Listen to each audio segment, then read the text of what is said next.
Well, good afternoon and welcome back again to Image of Pill's live streaming event. I'm your host, Kensoket Senga, and I'm excited to be here with you today. Without wasting time, I want to thank you for actually tuning in. And well, to start this meaningful event, let's introduce our guest speaker. He is a graphic designer with experience in a wide range of digital and print design, experience in commercial advertising, screen printing, apparel design, WordPress, and Squarespace for building websites. Well, hello, Dominic Caton. How are you? Hey, Kenzo, how you doing, dude? I'm good. Thank you. Well, I'm good, good. How do you feel? How does it feel to be part of this great opportunity? A little surreal. I mean, there's a little bit of Uh, imposter syndrome, honestly. Uh, you uh-huh. know, I spent a lot of time doing this stuff, but as much time as I feel like I do it, I feel like I'm not qualified to talk about it sometimes. But the Mhm. experience is there. True, true. Sometimes it gets to you. But well, as as I say, you're welcome to actually our live streaming event, and it's gonna be a great one. Well, Yeah. it is a great experience and honor to have you as our guest to this event today. Moving forward to our interview, we have prepared some mind-provoking questions and we would love to be empowered by your overview and thoughts. Are you ready? Yeah, I'm Well, totally ready. well, let's jump right into it. Well, our main topic of this event is brand identity and how to tell a story. Well, when it comes to brand identity, there's a lot to say about it, and there's a lot of information that's out there. Without pretty Mhm. much saying much, well, tell me, how would you define brand identity and why is it important? I think brand identity is important because um, it is the brand's identity. It's very self-explanatory, Mhm. but it's like a set of um, strategies and creative elements to help the brand represent itself to whatever market they're trying to appeal to. It could be anything from the main logo to secondary logos, the brand colors, the typography they're using, their tone of voice, and how they're kind of communicating with that market. Um, Essentially, it's like they're trying to establish differentiation from themselves and recognition, as well as trying to create some type of emotional connection with their audience. True, true.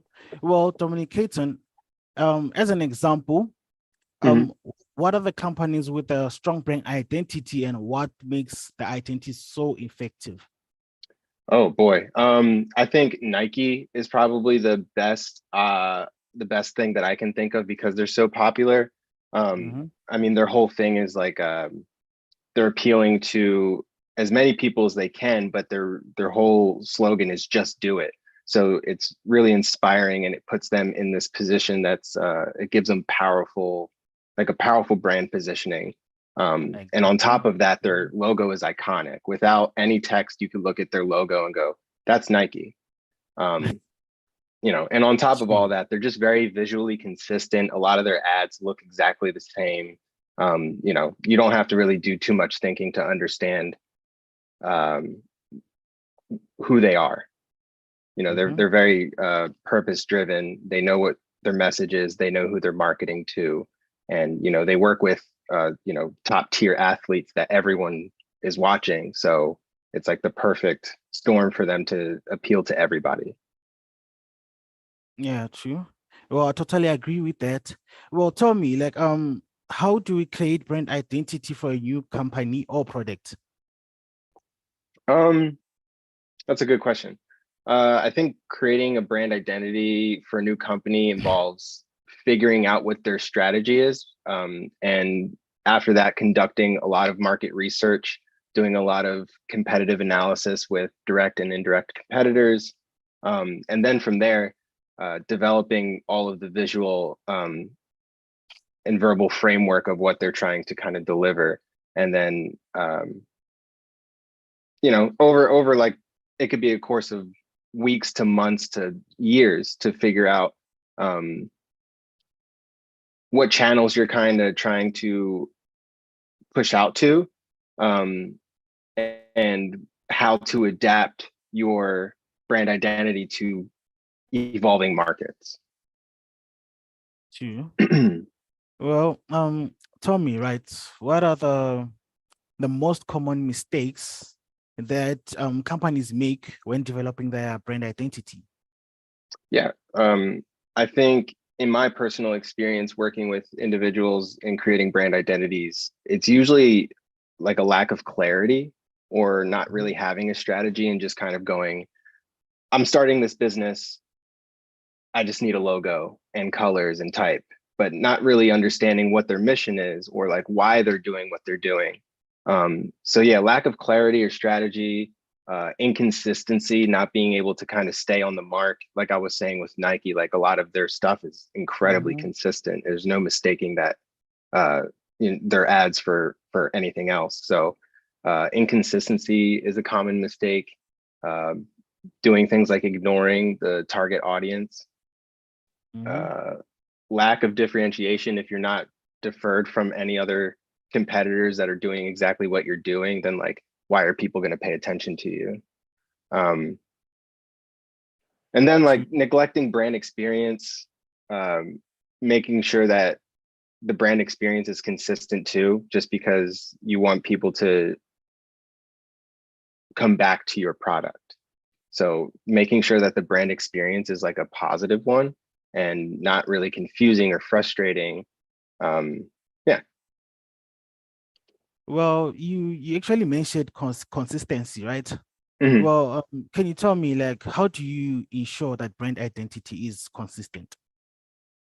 Um, I mean personally for me, over time working with a client, you create the brand guidelines. And to me, the brand guidelines is like the Bible for the brand. You know, it's setting all the rules for how to represent that brand in the public space.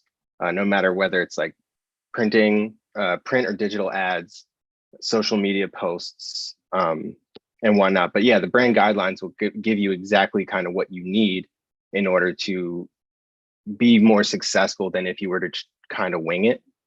Mhm. Um, yeah, and I think with that, creating like templates and having the assets in like a centralized location for, you know, say you're handing off this stuff to a different agency to help you create uh, ads. You want them to be able to look at your guidelines and understand exactly how to apply all of the assets so that it creates that consistency. True, I totally agree. And well, tell me, right, like what role does design play in brand identity and how important is it pretty much? Yeah, can you talk about the role that design plays in brand identity? Identity. Yeah. Yeah, I actually wrote this one down because I wanted to answer it correctly. I wrote design plays a pivotal role in shaping brand identity and establishing a strong brand presence. It is the visual manifestation of a brand encompassing elements such as the logo, design, the type, the color, the imagery, and the overall aesthetic. Design creates the face of the brand and serves as a visual representation of its values, personality, and positioning in their market. It helps to convey the brand's message, evoke emotions, and differentiate from other competitors by carefully crafting design elements, taking into account client input and strategic considerations of like how to kind of go forward. Um, Designers bring the brand identity to life, essentially. Like without designers, you're really not going to have much to work with. And um, having them work with you to capture the essence of the brand and ensuring the consistency is um, there throughout like all the various touch points, whether it's like mobile, web, print. Um, but yeah, um, a well executed design creates a memorable and cohesive brand experience and fostering brand recognition, trust, and loyalty among target audiences. Okay. Well, in that situation or in that case, right? Well, how do we actually tend to measure the effectiveness of brand identity and what metrics do we tend to use? Oh, yeah, that's also a pretty good question. Mhm. I think it's a combination of like qualitative and quantitative data. Um, you want to make sure that your brand awareness is there. So you're tracking the reach and how many impressions you're making through things like social media engagement, how many followers you have, or are Mhm. obtaining website traffic and like SEO search results. Um, Website analytics, same thing. Sales performance, like if you're measuring how many things you might be selling, like if you're selling a lot, then you're doing great. You know, that's a really good factor to or variable, I guess. Um, let's see. Mhm. And then like brand consistency and market differentiation. Um, I think that I've said consistency like 45 times already, but that is like key. Like without consistency, then like your brand identity can be confusing. So making Mhm. sure that that's always there, making sure that like there's no confusion, um, and making sure that all of these things align at some point. You know, it's nice to like regularly review the metrics and comparing them against like set benchmarks to help identify where you might need improvement or might need to make different strategic decisions, and then like Mhm. help refine your brand that way over time. I totally agree. I totally agree with you. Well, tell me, right? How do we strike the right balance between brand identity versus Mhm. brand adaptability? Um, how do you balance the need for a strong brand identity and adapting Yeah. to everything? I think you have Mhm. to be willing to evolve. Um, for example, Wendy's, I think, is a great company that does something like that. You know, they went from your everyday fast food restaurant with just standard print marketing and Mhm. maybe the occasional commercial to moving into platforms like Twitter. And because they were able and willing to adapt to such a newer platform at the time, it helped them find a kind of a different voice for their brand, and they were able to interact with their customers better and on a more human level, you know, like starting beef with like McDonald's or something on Twitter just for fun, you know, like that makes people become like focused on that, and it's amusing. So, you know, it creates kind of this different tone for that brand to then reach out to different markets at that point and kind of give them um, more brand awareness, essentially. Yeah, true. Well, with that being said, Mhm. well, how do you ensure that your brand identity resonates with your target audience, and what research methods do you use? Um, I think by employing a combination of research methods, actively listening to your audience, and continuously like refining your brand identity based on feedback that you might get, um, you know, you can create something that resonates with the target audience, um, and establish a connection and foster like brand loyalty, because brand loyalty is what's important when you're trying to appeal to certain demographics. You want them to find your product, love it, and then come back to it, and then essentially promote it to other people, Mhm. so that you know your audience grows. But I think to ensure that your brand identity resonates is you have to understand and define who your target audience is first, and from there, you could create user personas to understand kind of who you might be designing for. This is kind of more in the field of UX and UI design, but I think it applies overall. Um, and then from there, you can do market research, do some competitive analysis, um, and then things as simple as paying attention to reviews and what's happening on social media, what people might be saying about your product, and utilize Agree.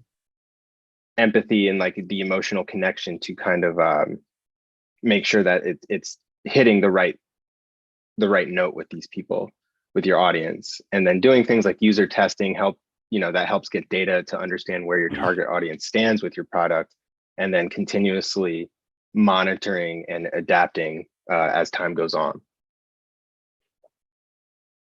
True. Well, I totally agree with you on that. Well, tell me, um, can you discuss the role that storytelling plays in brand identity and how can it be used pretty much to actually connect with the customers? Okay. Yeah. Storytelling. I think it's a super powerful tool in brand identity because that is kind of what the foundation of it all is. And it enables the brands to connect with their customers on a more, like I was saying before, human, emotional level. Um, and through storytelling, brands can build an emotional connection by evoking relatable emotions and experiences with their audience. They help communicate the brand's values and purpose and their overall mission, and helps foster a sense of shared purpose with their target audience, with their customers. I think storytelling also helps differentiate the brand from competitors by highlighting their own unique attributes and creating a compelling brand narrative, essentially. Uh, engaging storytelling sorry engaging storytelling techniques uh, capture and hold like the audience's attention, Uh-huh. and while the memorable stories, you want the stories to leave like some type of lasting impression so that it has people thinking about it even after they're not looking, they're done looking at it. And I think by doing all of that and humanizing the brand and presenting it as relatable, it helps build trust and loyalty. True. So pretty much here, the trick is you want to stay in their minds for the longest time, even after you provided them your service. Exactly. Exactly. Well, that's a very powerful, mind-provoking um idea that you have there. Well, tell me, Hene, how do you differentiate brand identity from your competitors, and what strategies like would you apply or use?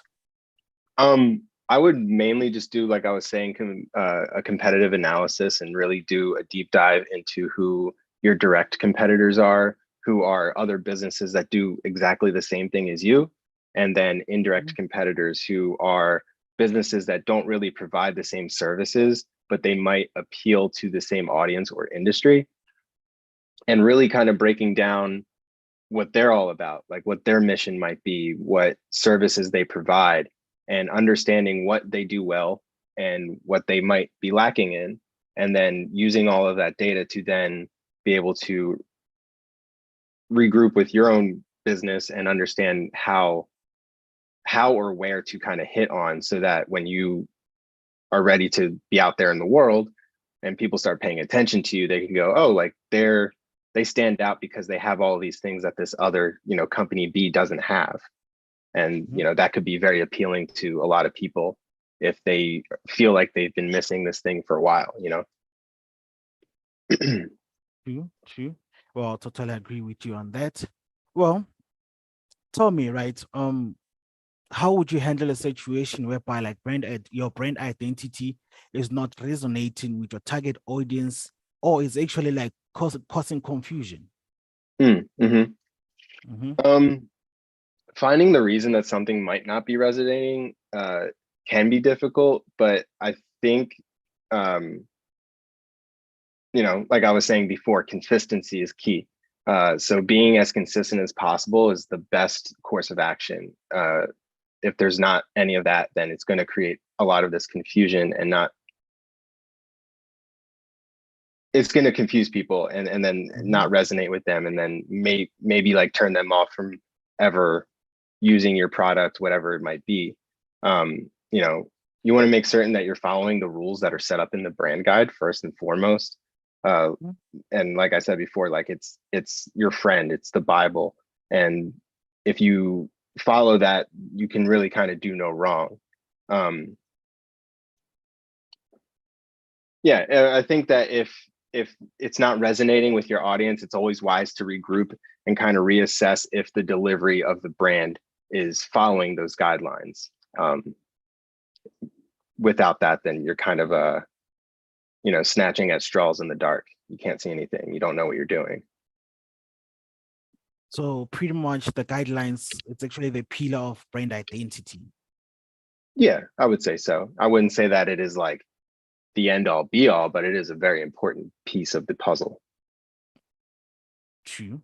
Okay. Mhm. Well, tell me, like, how do you integrate your brand identity into your marketing campaigns, and what tactics do you use? Um, how do you integrate your brand identity into your marketing campaigns? Um, Mhm. it's a kind of a hodgepodge of different things, such as like the visual elements, the messaging, the overall brand experience, with the campaign's objectives and the target audience. Some tactics that you could use are consistent visual elements, Yeah. making sure that your branding, your messaging is on brand. I'm sorry. So making sure that the language that you're using, the tone, and your values are communicated through whatever you might be putting out into the public. And then also having like the storytelling with the brand values and incorporating those values and missions and purposes into the campaign's narrative.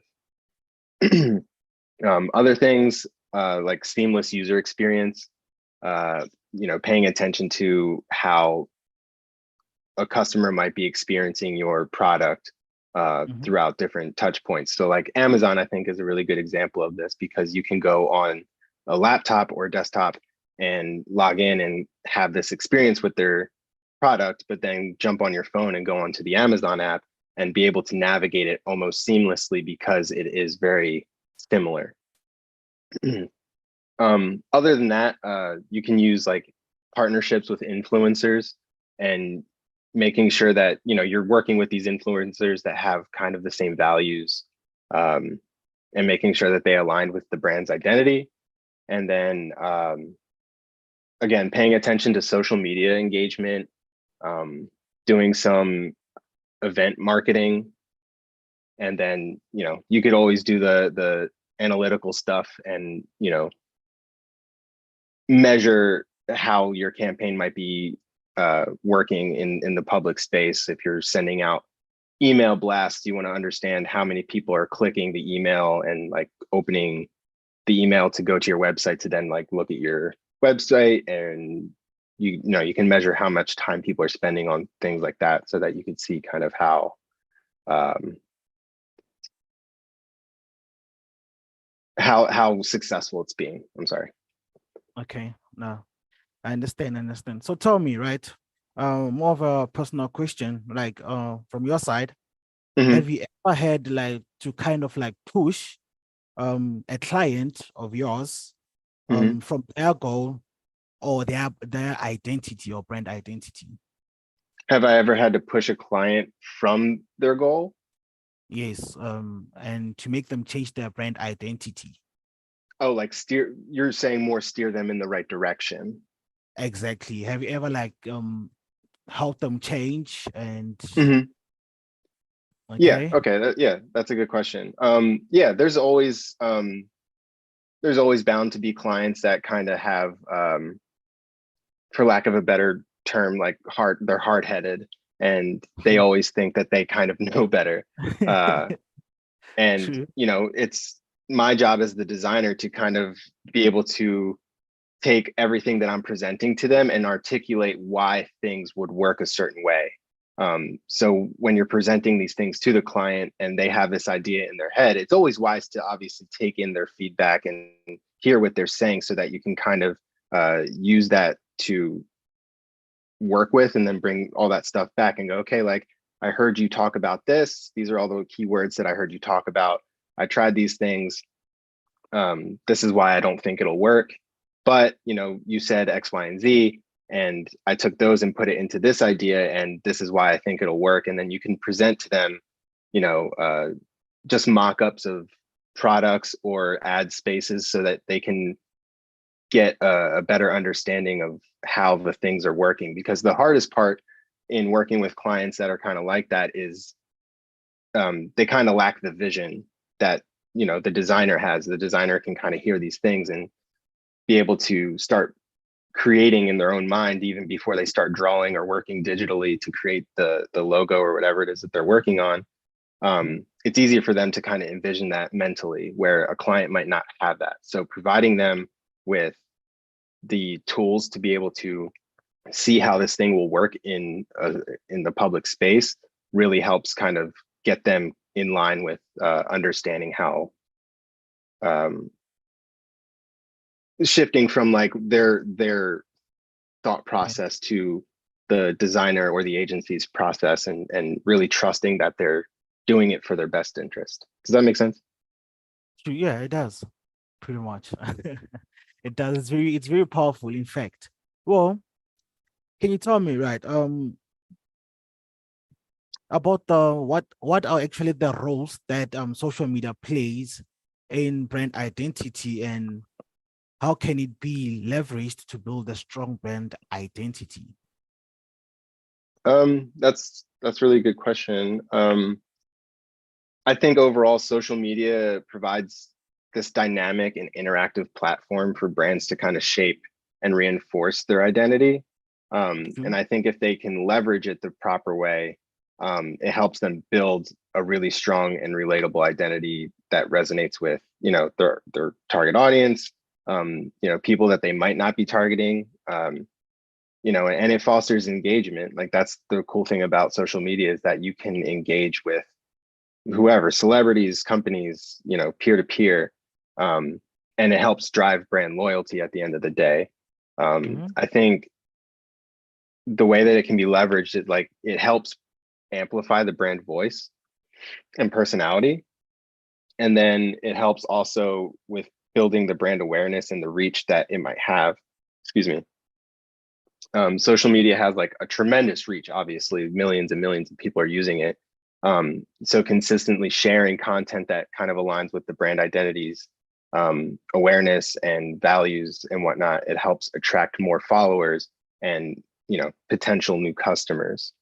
On top of that, fostering authentic connections and engagement, it helps directly interact with the audience, like I was saying before, and then showcasing the brand values and initiatives, using social media to your benefit to be able to show the what the company's trying to do positively. They're trying to impact something positively. They might be about the environment and making sure that it's, there's a lot of sustainability with stuff like that. So putting stuff like that out on social media really helps grab the attention of people that might also be interested in that. Therefore, then having them be interested in you. True. Well, with that being said, right, tell me, like, how do you ensure that your brand identity is aligned with your company's values and mission? I thought about this question for a while, and I feel like it's always having like comprehensive brand guidelines, like, so making sure that they document everything, like I was saying, how to use all of the assets and represent the brand in over different mediums, and then doing things like communicating those guidelines internally with your company so that everyone that's within the company understands how to represent the brand. And it's not like they don't know how to do it, or don't know what the brand is about. You want to make sure that everyone that's working for your brand understands the brand. And then doing things like establishing like an internal approval process. Like, before you put stuff out into the public eye, you want to make sure that whatever you're about to put out is fitting of the guidelines, and make sure that, it's not conflicting with the values. Like I was saying before, you could have a company that's about sustainability, but then you don't want to turn around and say that they, post something about owning an oil company. Yeah, other than that, you want to foster collaboration and communication, and make sure that everything internally makes sense, and that people kind of understand how to work with one another in order to make sure that the brand's values and missions are aligned with the identity. True. Well, hearing from what you were saying, you mentioned quite a mouthful about brand guidelines. Well, tell me, like, tell me the importance of brand guidelines and how they can be, how they can actually like help ensure consistent in brand identity? Yeah. Brand guidelines, they play a super crucial role in maintaining consistency, like I was saying. They serve as this comprehensive reference of an outline that outlines visual and verbal and experiential elements of a brand, and it ensures that everyone involved is in representing the brand understands and adheres to the core identity. Some ways that a brand guideline can help with consistency is establishing a unified identity. It helps reinforce brand recognition. It helps maintain quality. It helps with brand communication, facilitating brand extensions, and it overall preserves the equity of the brand. It plays a vital role in preserving brand equity by providing, the framework that ensures consistent and authentic brand representation. Well, true. I most definitely totally agree from my side and also from the audience side. Well, with that being said, tell me, like, how do you actually like ensure that your brand identity is flexible enough to adapt to new markets, products, Mhm. or services? I think to ensure that the brand identity is flexible enough to adapt to new markets and services, I think it requires a lot of careful planning and a lot of strategic thinking. So you want to make sure that the brand's core values and essence are defined, and you want to start by clearly defining the fundamental values of the brand. Other than that, you want to conduct, again, market research and thorough market research so that you really, like I was saying before, it takes a lot of careful and planning and strategic thinking, and really understanding the market that you're appealing to is a really important key to that. And then on top of that, like I was saying, brand consistency. I think flexibility is important as newer things arise, like TikTok or whatever else it is. So being flexible is important, but also not straying too far from the consistency of the brand is like very crucial. So I think having brand guidelines that outline key visual elements, such as like the logos, the type, and the tone of voice, that helps the brand become a little bit more adaptable when they try to reach out into these new markets. And then I think maintaining agility and responsiveness helps, where people are curious of like, why haven't you moved over to this thing yet, or like, when are you moving over to this new platform? It helps kind of keep the brand's finger on the pulse of like what's happening at that moment, what's fresh, what's hip, whatever word you want to use for it. And then you want to establish, like, the brand identity needs to have like an established how am I trying to say this? You want to make sure that to establish a scalable visual identity, something that can be used in pieces, like making sure that it's modular. I think that's what I'm trying to say. Making sure that you have these design elements that they can be used in a group, they can be used individually, but essentially making sure that they're scalable to work in different platforms. And then I think at the end, it's all really about testing and iterations of different things, so that you kind of eventually refine it to something that's very sharp and makes sense to you, makes sense to your brand and the audience that you're appealing to. True. Well, me going back in time, you talked about customer loyalty, right? Yeah. Well, tell me, like, what role does brand identity in customer loyalty play, and how strong is brand identity, and how strong can brand identity help in building like a brand advocate? Yeah. I think I feel that the role of brand identity and customer loyalty and helping it become strong enough of an identity to help build these brand advocates. Like I was saying Mhm. before, working with influencers is always an option, because obviously they're influencers. They're influencing other people into and putting them onto something that they might not know about. But I do think that a strong brand identity contributes to customer loyalty by creating recognition, the emotional connection, differentiation, consistency, trust, and advocacy.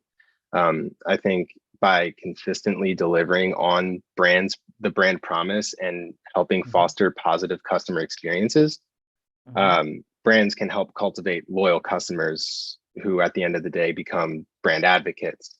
And at the end of the day, they also help amplify the brand's reach and influence. Um, it's like free advertising. So making sure that the consistent, the brand experience is consistent, and a strong brand identity ensures consistency across all customer touch points, whether it's in store, online, through advertising, customer service interactions, all that. Um, the consistency is what helps build trust and reliability. And then Mhm. with the trust and the reliability comes the credibility. So once Sure. you you deliver on those brand promises, then it's going to help people feel safer or just more comfortable with your product. True. Well, with that being said, well, how do you ensure that your brand identity remains relevant and up to Mm. date in a consistently evolving marketplace? Hmm. Yeah. I think to ensure that the brand identity remains relevant um, in a market that's always evolving, I think that you can do stuff like regularly conducting market research to understand, consumer preferences and market trends, and really staying on top of what's happening with those. Um, Monitoring, like I was saying, industry trends, and being open to incorporate these new things into your strategy.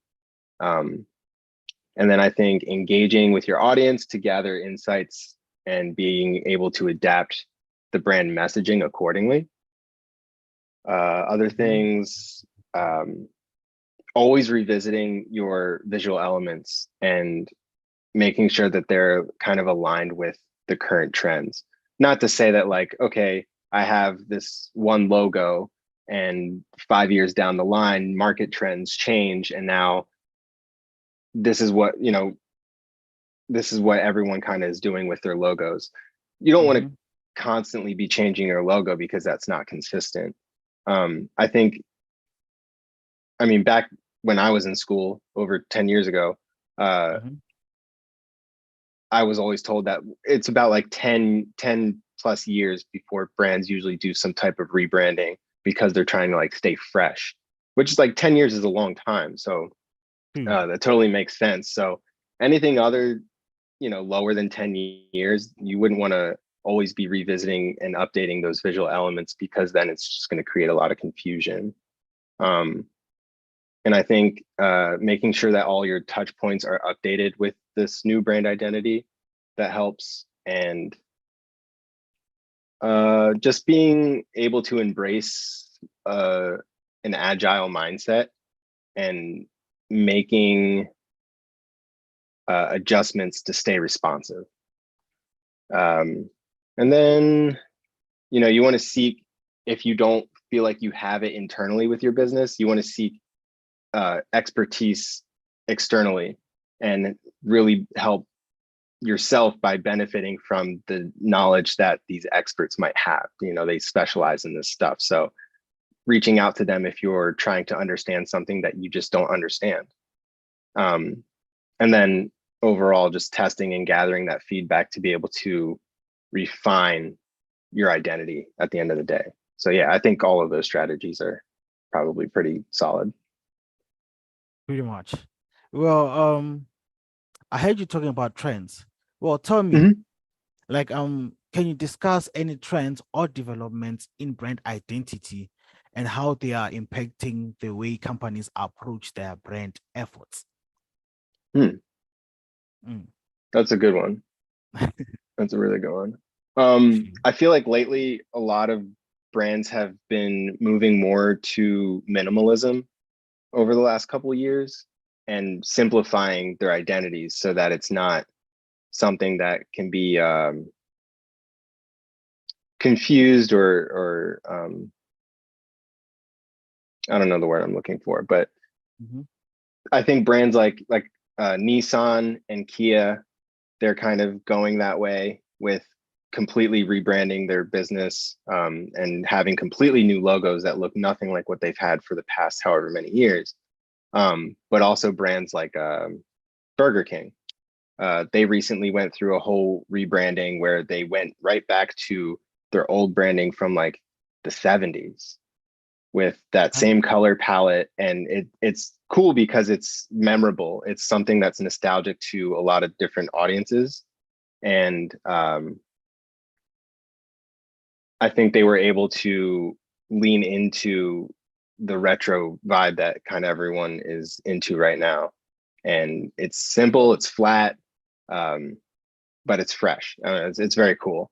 Um, but I think other trends, um, personalization and customization, like always giving the customer type of uh, some type of way to customize their experience to their own needs and not necessarily forcing them to have a very specific kind of experience that might not be what they are looking for. Um, and then I think also sustainability, like I was saying before, and Mhm. corporate social responsibility. Um, I think as time goes on, people are expecting more from businesses, and having them be held accountable for speaking out for things or standing up for their values and really making sure that their values are being uh, promoted, and not just it's not just a page on their website. It's something that they actively practice. Mhm. um, and then I think also like I was saying before, working with influencers, so like having what's called like user generated content and co-creation. So like partnering with these people to help the brands kind of reach out to different customers through everyday people, like not using like people like Brad Pitt and Drew Barrymore, whoever like is a super A-list celebrity. Like you're using, Bob from down the street who's a mechanic who, Mhm. just has a reach in that realm. So working with anybody that can really help push the brand in a direction that is just like I guess unconventional. True. And then thinking, I think now obviously like everybody has a phone.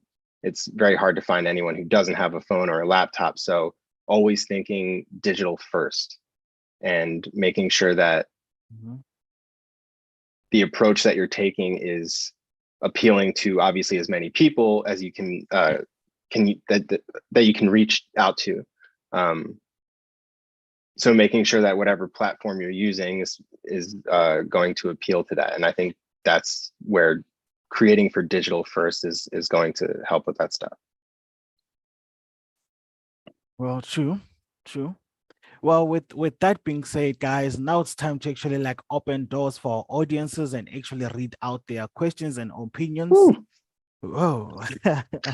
Well, let's see what they have for us. Oh, I have a lot of messages coming in, guys. Oh yeah. Guys, well, I'll be taking a few of your messages, and some of them they're actually quite personal. Let me read this out for you. Well, basically, they say, well, it's coming from Carrie. 265, right? This is not part of like the brand identity. Well, she's saying that, well, can I have the WhatsApp to that handsome gentleman talking? Basically, so I wanna hear from you. Basically, like she's asking for your personal WhatsApp. Well, On my personal WhatsApp. imagine. I don't even So know that I have WhatsApp. well, with that being said, let's move on to the questions that are related to the topic, right? To the theme. Besides, guys, as a first question, it's coming from Paul, Mhm. right? And he says, how can a brand establish a consistent and cohesive identity across multiple digital platforms? What was it, across what kind of platforms? Well, basically, he said digital platforms. He didn't mention Digital any. platforms. Is Um, how can a company have a like I cohesive uh-huh. Like a basically he said, cohesive brand? how can a company establish a consistent and cohesive identity across multiple digital platforms? Like I was saying before, I think working with the designer is really important. So making sure that you're being as vocal as possible with Mm-hmm. who you're working with and designing this brand identity. If you kind of withhold thoughts, feelings, descriptive words, you're not really providing them with the tools that they need to create with. You know, when I personally meet with whether it's a singular client or a business, I want to hear what they're about. I want to hear how excited they are about their Mm-hmm. brand and what their mission is. And throughout that conversation, I'll pick out keywords that will help me then start to mold their identity into, you know, over time, it ends up molding it into what you end up putting out into the world. And, you know, until you reach that point, you don't want to go public with your brand, because if you kind of go out too early and then decide to change something down the road, then you're not really creating that consistency. So I think in order to have Mm-hmm. something that's across various platforms, you have to really work diligently with one another and be very trusting with one another about um, the decisions to the decision to, at the end of the day, whatever's put in the brand guidelines, that's going to be what you're going to be using to help make it cohesive. It's not like you're winging it. You know, you have guidelines. So, you know, as long as you follow those, um, you really can't do any wrong. You know, it is very much about experimentation too, but the guidelines, they're not rigid. I should have started by saying that the guidelines aren't rigid. Um, Mm-hmm. you should be as like free flowing with them as possible, using them as a foundation, but um, you know, not feeling like you have to absolutely stick to these things. Sure. Well, our next question actually comes from Mike. He says that he is a DJ and he's actually asking like, what is the most important to you and your own brand that you also ensure is applied to corporate brands? That's a really good question. I think that actually might be one of my buddies from college who's tuning in. Uh, Mm-hmm. he, I think that's a really good question. For me personally, I feel like within the last, I don't know, within the last like 8 years, I would say that I really started paying attention to um, brands that I really like, and design agencies that I feel like resonate with my style of design. So Mhm. for my own brand personally, I like to just make cool stuff. Like there's really nothing more to it. I like stuff that just looks cool on t-shirts, as a sticker, you know, kind of just whatever. I like big bold logos. Um, so for my personal brand, I like to um, take my style essentially, because everyone's got their own style, and True. apply it to whoever I'm working with. There have been a handful of brands that I've worked with that are looking for something very different from what I'm used to making, which, that is on me to become adaptable and um, be able to deliver them something that isn't necessarily what I can do pretty easily. But yeah, I would say that for my own brand and making sure that it's applied to other corporate brands, we kind of just have to have an alignment of vision. But yeah, usually like if I'm making a logo for a corporate brand, right? I'll present several different variations for them to choose from initially. And I like to try to hit almost at least 5 different variations that are very different from one another so that they can kind of sit with it for a while, think about it, and like really dial it in on what they feel like is going to be the best representation for them.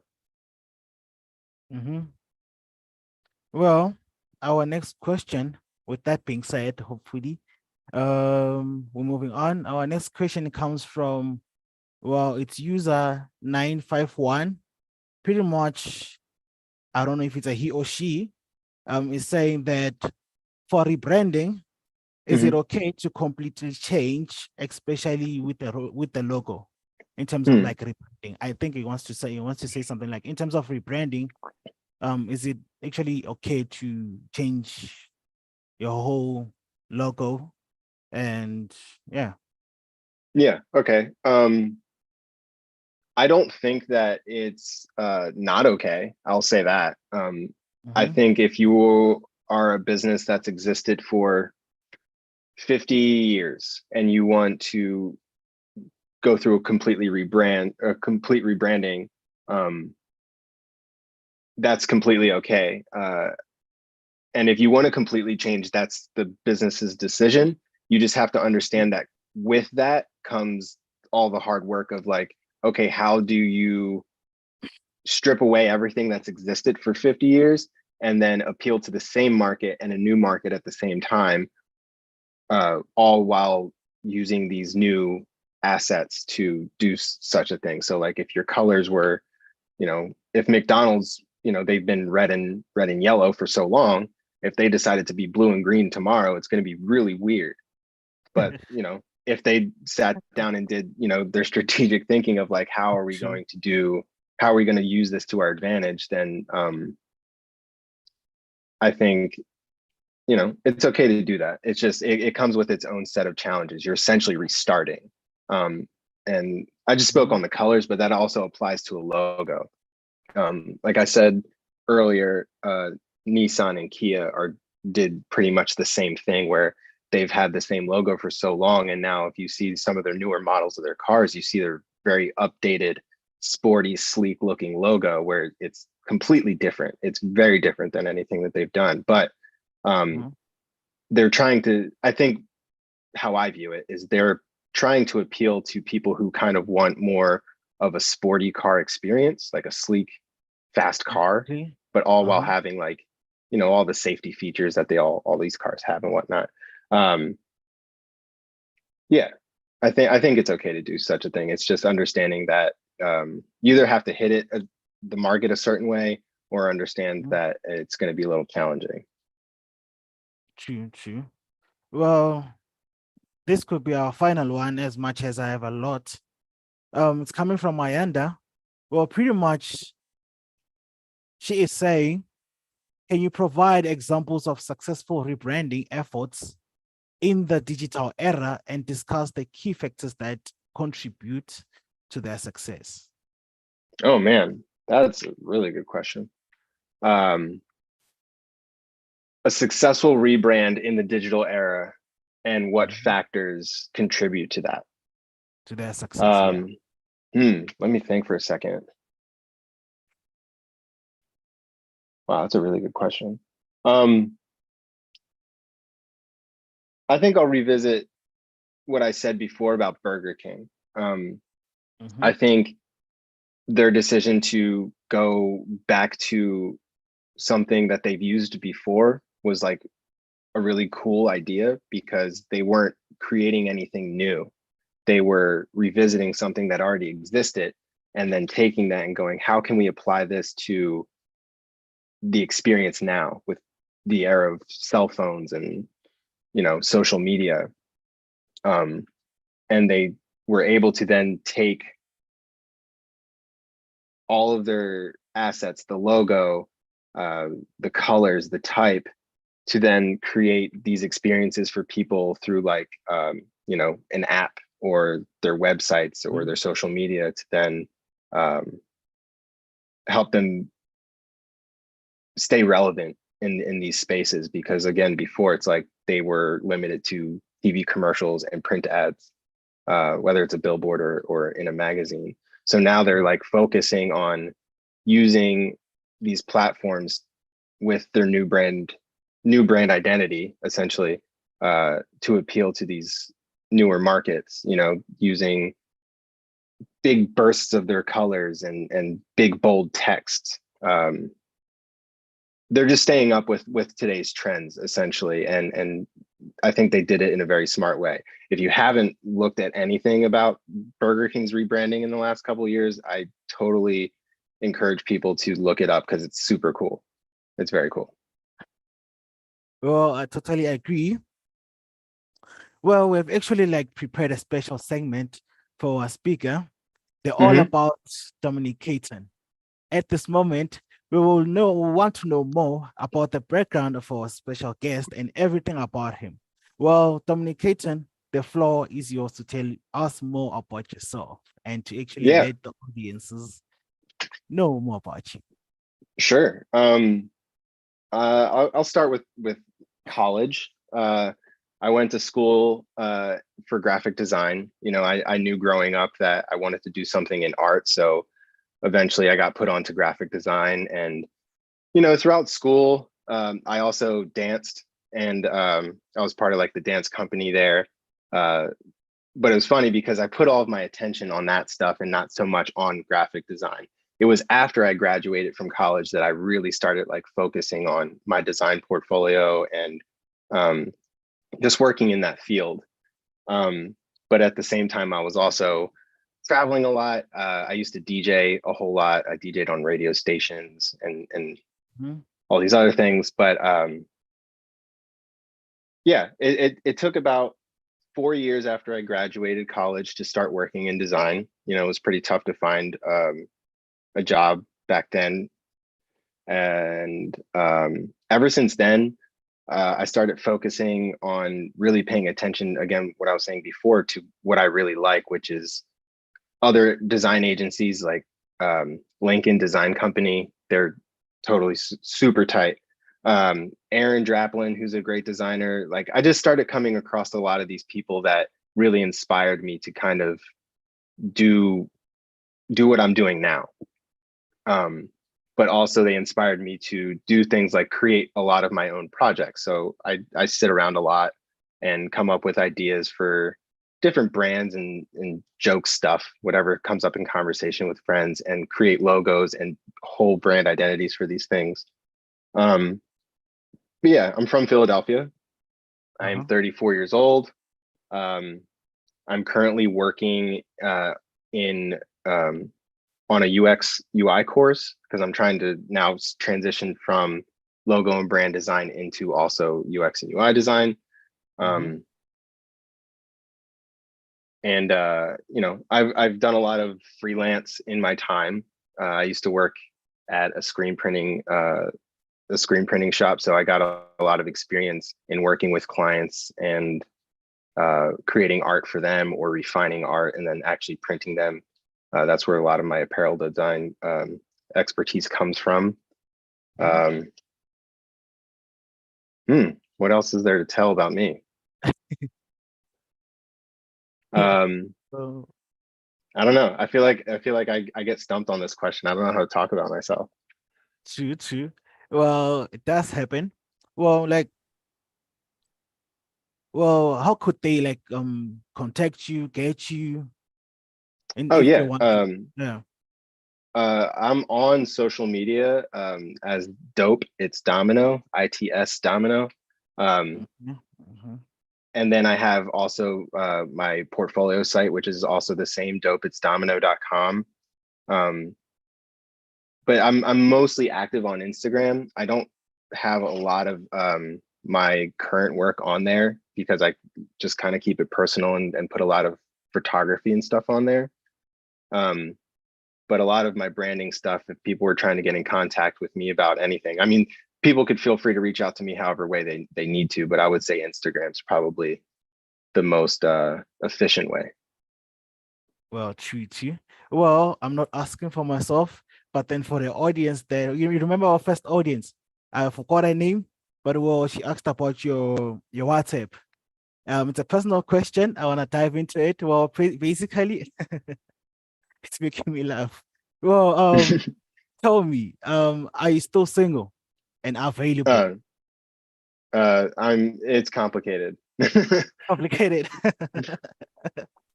Well, with that being said, I hope the audience actually heard it from the man himself, and you guys heard everything from the man himself right now. As much that is being said with the most mind-provoking knowledge that you shared, well, we want to actually jump onto a game. Pretty much, it is a section where by now we jump onto a game. This game well revolves around the theme, which is brand identity, right? And as much as we jump onto the game, I would share it out with and on my screen so that you guys can have it on your end also and participate. Right. As much as I shared, guys, here we go. So pretty much it's all about guess the colors, right? Let's see. It's all about guess the colors. And we're gonna be showing your most common brands and most definitely asking you, our host, Dominic Caton, to tell us which one is the correct answer. And out of the options that will be on your screen, it's only gonna be only one answer. And I'll be taking the points down and telling you how many you got right and how many you got wrong. So Okay. let's jump right into it. Well, let's see what's our first brand. Oh, okay. It's Twitter. Well, out of the Oh four, no. well, out of the four, tell me which one in terms of color is the correct that goes along with the I'm gonna say the top right. It's between the top right or the bottom left, but I think the bottom left is more Skype blue. top right. And That's yeah, I'm one. gonna say top right. And the other one, oh, you go with this one. You need to choose one. Remember, Yeah, I'm choose one. thinking it's that one. It's this one. Well, okay, let's look at our answer. Well, Ah, our answer says that it's the bottom left one. Well, with that being said, let's look for the next one. Well, I ready. Let's jump to the next one. Let's see. Oh, most famous one and the most popular no. one. Oh, Netflix. Surely even the audience knows about this one. Yeah. Would now be a Oh, bad time to mention that I'm colorblind too? well, Uh oh well, man. before you answer, can you, the Yeah. audience guys, can you comment the correct answer also down below? And also, we'll actually check up on them and let you guys know. You guys will be playing live with us as we go on. So, Dominic, tell me, which one is it? I'm gonna say bottom right. Bottom right. Let's see. Correct. I Boom. guess I guess that is a point for you. Let's move to the next one and see. So far, you got one right. It's one out of two. We're moving on. Moving on. Let's keep count. Okay. Quite famous. Snapchat. Which one is the correct one? Top left. Top left. Okay, let's move on to our answer. Correct. I guess it's another one for you. Meaning now you have how many points? 2 out of 3. 2 out of 3. Let's jump to the next one. Lift. Quite interesting. Which one is the correct one? Bottom right. Bottom right. Let's see if it's correct. Well, Oh that no. is well, my bad, my bad. Let's move to the next one. Right. What is it? Read it. Tell me which one is the correct answer. Uh,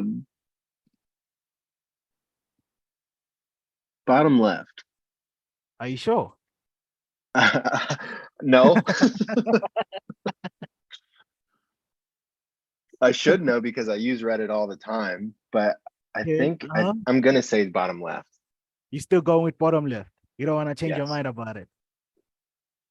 Now I'm Hold giving you a on. chance. I don't know. I don't know the answer, but I'm giving you a chance. Yeah, I'll stick with it. Oh, you stick at it. Okay, let's see if it's correct. Yes. Oh, man, it's not. Is it? Okay, let's move to the next one. Spotify. Oh, this is a good one. Um, hmm. Hmm, it's a hard one. Bottom left. Bottom left. Let's see. Are you sure? Should I move? No.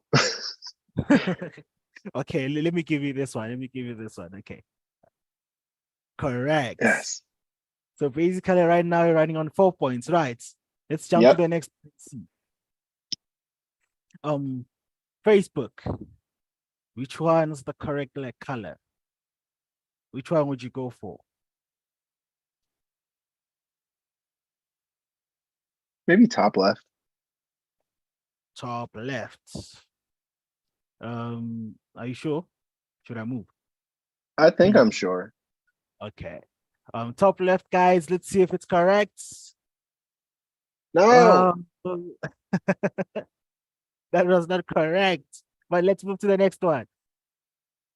Well, yeah. Oh, I don't know this one very well. I will also say top left for this one. Oh no, Top top right. left or right? Right. Right. Okay. Let's see. Let's see. Ah, You had the correct answer, man, all along. Why did you change that answer? I don't know. They look so similar. Well, that's part of the game, man, being tricky about it. Well, let's jump to the next one. The most famous one. I should know this. Which one is the correct one? Top left. Well, top left. Do you want me to give you a chance to change your answer? No, no. Top left. Okay. Let's see. Correct. Yes. I guess now you're running on how many points? 5. Oh, so you're keeping count. Okay, let's jump to Yeah, the yeah. next. I'm putting little tally marks down on my book. Let's see if you're gonna get the next one. Let's see. Let's bet. Sky. Oh man, this one. Which one is it? Top left. Top left. I'm gonna jump right through to the next one. Do you want to change your answer? Mm-mm. Correct. 6. Correct. Running on 6. Let's see. Well, that was the end of our That was game. it. And as much as it was lovely, guys. Well, how many points did you score? 6. Were there 10 slides? No, there were 8. Oh, okay, cool. Pretty much there were eight slides. And guys, there you have it from Dominic Caton. And with that being said, now I'm going to tell you more about image appeal. Well, guys, if you need unique branding, logo identity, social media, web, or any specific print, no digital marketing design, we can help you. Well, guys, pretty much Image Appeal is an integrated design agency, and we specialize in all arenas of graphic design. We are operated by learning, educating, innovating, creating, and thus delivering output. A fast-growing agency with talented creative team. Guys, our style is to keep up with the constantly shifting and changing norms of the dynamic industry. Well, guys, we admire people who do business, launch projects, create, trade, and produce. I've been telling you guys, Image Appeal will help you to create an aesthetic, intelligent, and unique practical design, especially tailored for your business. Providing exclusive graphic designs for corporate and startup businesses, developing awareness and consistent recognition, ensuring to bring your ideas to life with unique design solutions, communicating it effectively to stand out in the marketplace. We also are reliable in managing projects with high priority and meeting deadlines. You will have guaranteed quality service and an efficient design process, guys. I mean, from the beginning to the end. Well, above all, we specialize in creative, exclusive, and modern and clean minimal design, special work for any business industry, guys. As I've been saying, guys, connect with us. It will help you to solve your business challenges using design instruments. Please and please and please again, I beg with you guys, coming from me personally, please guys, visit our portfolio and discover our previous work at www.imageappeal.com. And please follow our social media accounts and hit that follow button and subscribe button and share button. And guys, I mean, it was a lovely session. It was all about brand identity and how to tell your story, guys. With that being said, there you have it. I hope you had fun with us, especially you, Dominic Caton. Yeah, tons of fun. This was great. I'm glad. It is such a great experience for us to have you here at this event. And thank you everyone for listening. Once again, I'm your host, Kenso Gift Rasenga. And at this event, I hope you did learn something something new and exciting.